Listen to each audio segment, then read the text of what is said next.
right, everyone. It's time to party, but a special kind of party. It's time to takoyaki party.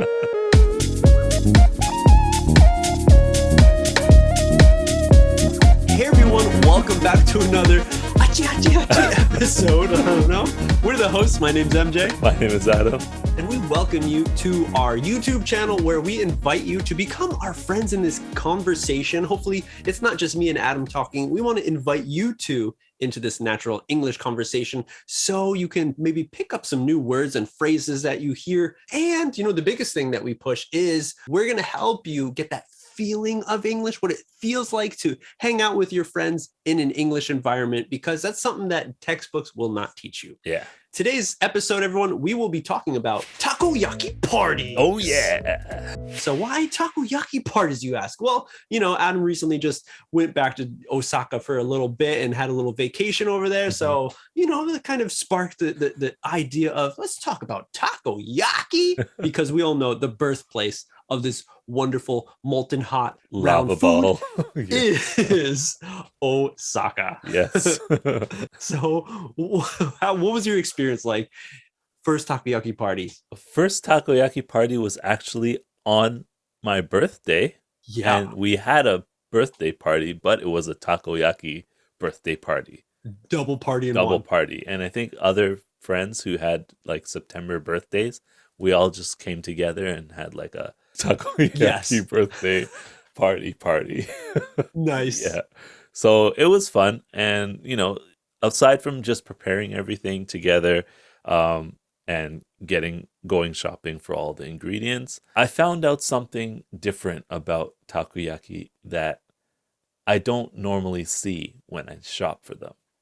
And that is that you don't need octopus to have takoyaki.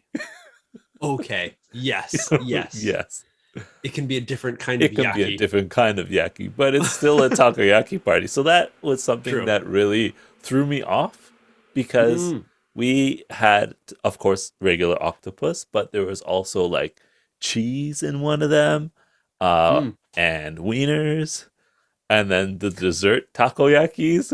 Ooh, yeah. So instead of tacos and like, you know, food stuffs, we put like snacks and marshmallows and chocolate in them. Yes. And it made it very interesting. After a while, everybody gets tired of eating just takoyaki. So we changed the flavor. Yeah, that was something that I experienced also in my first takoyaki party. So it seems like it's a common point of the takoyaki party of not only eating takoyakis, but continuing to use that special griddle that they have for it to create different types of food, maybe flavors, but still looking like takoyaki. So I don't know if everybody knows, but Adam hates anything with tentacles, squid, octopus. So my question, Adam, is how did you feel eating takoyaki, maybe for the first time or at the party? It's fine to eat it. I couldn't prepare it though. Okay. Yeah. Okay. Even buying just the tentacle, like that was hard for me. Because I'm thinking like, I guess the takoyaki itself, like, it's all cut and it's really tiny. Right. So that's fine. It could be a chunk, but it doesn't look like an octopus tentacle. Yeah.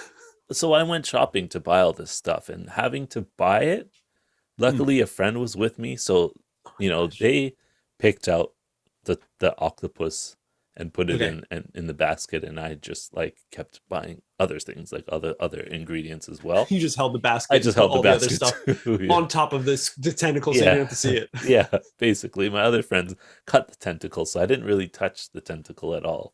That's the major issue for me with takoyaki parties, is just having to look at that purple tentacle sitting on the plastic tray all the time, and then cutting it up and seeing it. Oh, okay. Right. So it's really cool that there is this whole side of continuing to make the food that resembles a takoyaki.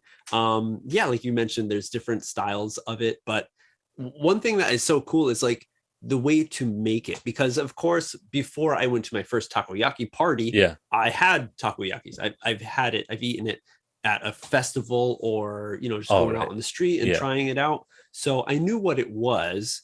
And maybe, you know, a lot of people like to watch people make it. So, but then when it came to me making it at the party because of course, let me try, or, your friends are like, hey, try it out, because we're the non-Japanese person who's like never had this experience before. Yeah. So it was so interesting having to like cook it. And you think about like, how do you flip this thing? Right. Toothpick. And everyone's like, yeah, just give it a swirl. Yeah. And for some magical reason, it works for them, but it doesn't work for me. I'm like, really? come on. Yeah, there's a technique definitely to you need to use your wrist.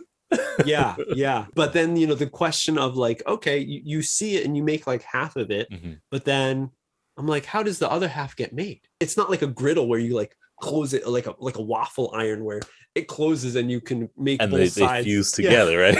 Yeah. So it was so cool to see, like, you just flip it and then it almost like makes itself. You add a little more batter. Yeah. And that was it. Right. But there's also like so many different types of ingredients. Like when you were saying you went shopping for it and you're happy that a friend came with you, not only to pick up the tentacle, but to get everything, because there's so many things that are in there. Like those like puff. Little tempura balls. Extra tempura stuff that like when you make tempura, they last on the side.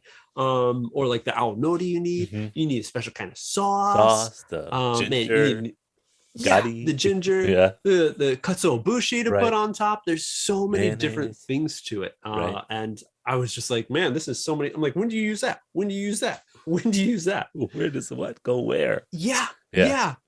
But it all comes together to create this very interesting kind of taste, texture, and flavor that is the takoyaki. Yeah. Another fun thing, and maybe we can end it on that fun thing that I have done, is the Russian roulette takoyaki party game. Oh, you totally reminded me, because I have done that too. I've done it too. At a restaurant. Okay, yes. Yeah, I've done it at the restaurant, but also at home too. And that's pretty exciting. That is the best. Right? So adding wasabi to one of the taco balls and seeing who gets it. Oh my! So have you gotten? Oh yeah, you got the batsu. It's always the wasabi. Either the first or second person to take the takoyaki balls. For some reason, they always choose the batsu. And that kind of stinks, because like the game is over pretty quickly. Yeah, I guess. And so. then everyone like, oh, just enjoy the rest of them. Yeah, laughing definitely to the person who's suffering with all that wasabi in their mouth. But man, I remember I did at this one restaurant. Yeah, and like we didn't know that they had it, and a Japanese friend of mine was like, he ordered it. Okay. But no one else knew that it was there, because there was other like Westerners there too. And it comes out, and I don't think he told anybody that he ordered, and it came out. And then he explained once it's there, before anyone took. So we were in the know at that time. Right. And we're like, okay, so wait, there's what? He's like, there's a wasabi in there. Okay. We're like, sweet. So we all took one. But the thing what we did is that we all took it at the same time. Okay. Everyone choose one and then just hold it. Everyone's got one? Like, all right, now here we go. So then the reaction happens all at once. At the same time. Okay. But we can see, who loses right there. While the one person is suffering, spitting it out. The rest of us are laughing, spitting it out, It doesn't stop there. My friend, he ordered it again, told them to double up on the wasabi and put 2 in there. Not just one. And then this time, since there was more, we actually decided to do it one at a time. It worked out to where the last 2 people, or the last 3 people, and no one got the wasabi yet. So there was 3 takoyaki balls. Yeah. 2 of them have wasabi, and 1 of them don't. And there's only 3 more people. And we're like, okay, now the 3 of you choose one now and eat it. And it was just so hilarious to see the 3 people all so scared, because the chance of them getting it was very high, right? Yeah. You had to be really lucky to not get it. The one person. The one person, like all of them bite into it and eating, looking at each other like, is it you? Is it me? Because at the beginning, you're not so sure. And then it hits, and you see 2 of them go, and the one who's like, he's still eating like, I'm good. Like, I'm good. So exciting. That was such a hilarious. Now, that is probably one thing that next time I have a takoyaki party, I'm gonna have to get some extra wasabi just to do the roulette game. You got to, yeah. I think that's a great happen. way to end the party. Throw extra spice, if you will, into the party. Oh, man. Yeah. All right, everyone. That's all the time we have for this episode. Hopefully you enjoyed it. Let us know in the comments down below. Do you like takoyaki parties? How many do you do in a year? Have you ever got that batsu for the roulette takoyaki? Let us know. Like the video and subscribe to the channel for more awesome talks. Right. But that's it. We'll see you on the next step.